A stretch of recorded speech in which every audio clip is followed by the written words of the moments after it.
ilmaana bashootaa yeroo wal fuudhanii walitti heerumanii yemmannaagar dhiqaa meeshaa nuun jedhanii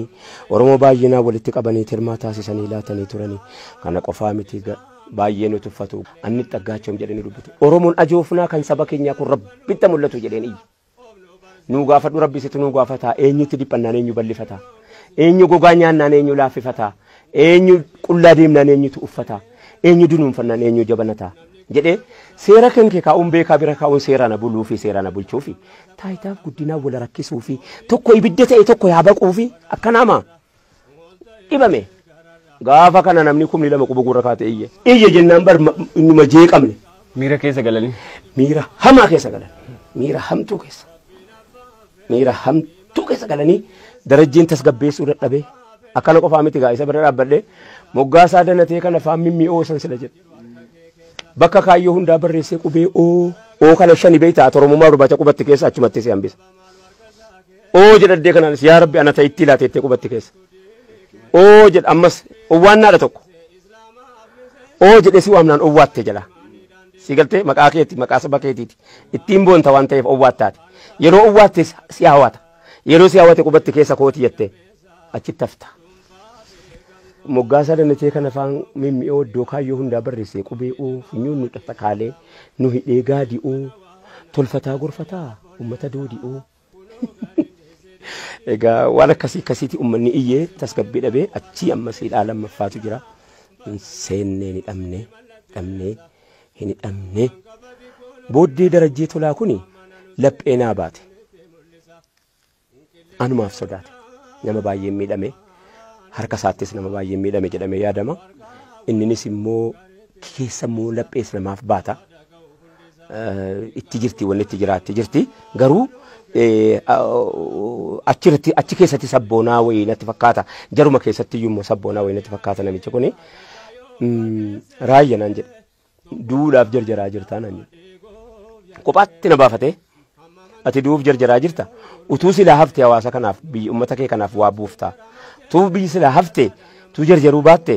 ummata kee baatii sagalii dhameerammoo hidhaan kan koo heeraan hin baane heeraan akka namaa taaddisoo fudhadhee waraqaa eenyummaa isatu amma hawaasni ati kaleessa yeroo ati kaleessa akka sanatti ummata kakaaftu sana warri si arge si ajjeesuuf deemaa naan jedhe baqachuuf jedhanii si rakkatu sirkutu hin duutaa manuma jedhe kunoo nama meeqata sitti hafe dabballee ta'e natti himee kana anillee hadhareef hin dubbadha kunoo adagawa hawaasnis du'eera darajjeen sunis nan dhagaye garuu duusaa sana booddee darajjee tolaa qarshii 165 fi birdi libsii tokkoo fi uffata isaa ani isa xiqqaa kana inni immoo uffata inni dheeraa tokko uffata isaa naa kenne kanaan galii naan jedhe innaan lakki ani uffata faatikii kaniin waraana keessaa ittiin dhufee qaba suman uffadhee galaan jedhe taaddisoo waraqata dafee fuudhee chaappaatti dha'ee kan isaa kiisiidhaa fuudhee qarshii 165 naa kenne akka gootu yoo turte si ajjeesti abbaan ajjeesu kanaan hin beekum isumaan waan diinan jedhaa jira waan ta'eef heeraan ala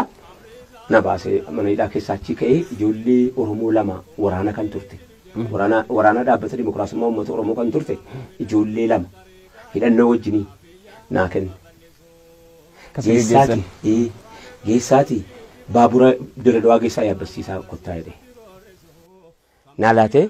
hagalatoomu du'aan isaallee tattaaffii akka inni na hambisuudha tattaaffii godhaa jiru bareeraan asirratti goobanaa amansiisaa kan jedhamu kan amma ijoollee amboo ijoollee gudarii seenaa kan koo baay'ee akka gaariitti beeka goobanaa amansiisaa kun gaafan dhukkubsadhee na baadhatee haakimii nageessaa gaafan loltuu dhallee loltuu dhiira jabduu siiti garuu lubbuudhaan jiran dhaqee erga dheeraan bootti ammayyuu dhiira jabduu siiti goobanaa amansiisaa jedhama diimaa dheeraadha gaafa sana lola kana girloof dhukaasa mucaa bareedaa tokko ani ndua jedhee laphee baadhaa fi ture kan kooliise anu fi kooti mukarra taa'ee fa'i lola akkasii galatoom ajaa'iba seenani gabaabaa seenetti ranuutu qaa'ennee qabatee nuun deeme sayyuummoo ammayyuu waan walakkaa geenyinsa wayyoo adako innum baay'ee ulfaadha achirraa artii irratti yeroo as dhufte waa'ee artiitti na gaafatte haasaa tuule malee sana booddee dhufeetanii gaa eenyu ciisaree mana hidhaatii gaafan ba'ee dhufu hawwisoo adda bilisummaa hawwisoo maccaaftuu lama elfinesh qannoo Zariyoon Wadaajoo fa'a Daadii Mokonnon fa'a Umar Suleemaanii wajjin hin dhayne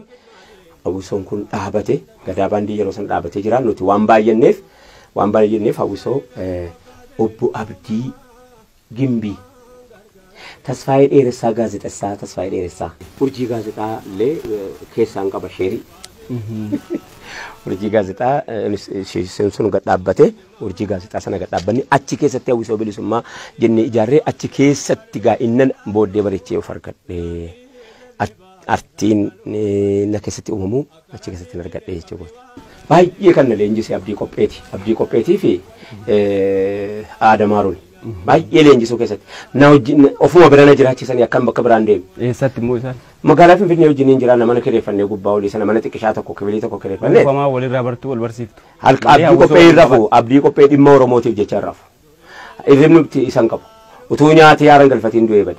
Abdii Qopheen utuu takkaa takkitii jiraatee hin beeku akka namaa uffannaa uffatee hin beeku namni isan beeku inni garuu nama beeka. Uummata kanaaf inni nama dadarii soqaadha naannoon isaanii. Abdii Maamad jedhama Abdii Qopheetti beekama maqaa barreessaa yaanatu dhiisee fi malee waan inni barreesse keessaa baay'ee fakkeenyaaf namni dhugaadhaa kamii kan jedhee ani intini jedhu sana isa kan barreesse na leenjisee ritimii kanan beeku hunda sana na leenjisee halkan kana na raffisu uleedhaan faana reeba gadi ba'uu natti hin dhiisu na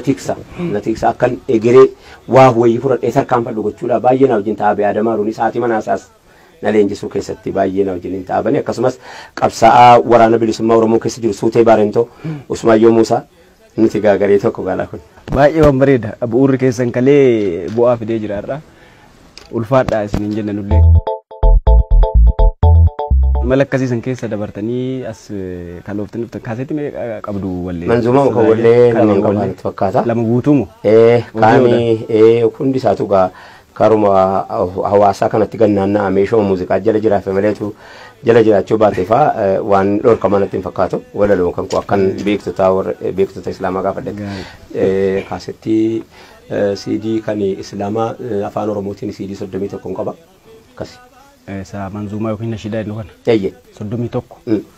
Sanuu dheeraa. Dheeraadha. Hundisaa bakka meeshaas hundisaa sagaleedhaan kan bargoota. Mata marraa jettu waan amma na dheeratu kan amma. Nan barreessa baay'een barreessa. Isaayyuu shantuuleen tokko keessaa fuudha.